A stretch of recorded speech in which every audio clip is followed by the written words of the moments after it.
Ikogosi Ekiti ìlàwà yìí o. Àwọn olómi méjì takọtabo. Olómi títù nìnìní. Bí àmúrẹ̀ fún ìsàlẹ̀ amú. Olómi lílọ́wọ́rọ́.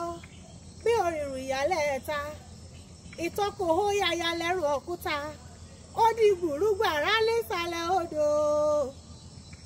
Omi ni mo tẹ̀ kí mi sì tẹyọrìn. Àbọ̀ ọmọ pé ní Ikogosi ni. Òsìrẹ́bà kárí ayé o. Bí labalábá lára àmọ́dá. Ọmọ sírùn lórí ẹrú. Kéèrú bá kú ara àmúrí sí.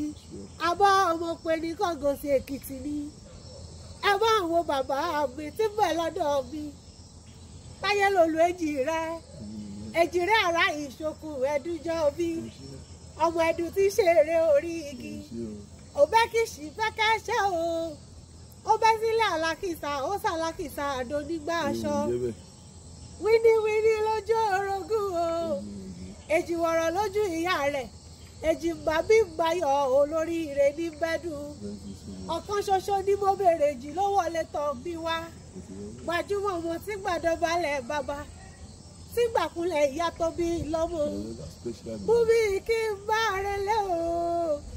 Kìmí kí n padà lẹ́yìn rẹ̀. Adúmáadán. Àgùntàṣọ́lò arẹwà ọkùnrin. Àbọ̀ ọmọ pé ìdí ń bọ̀ lọ́dọ̀ mi.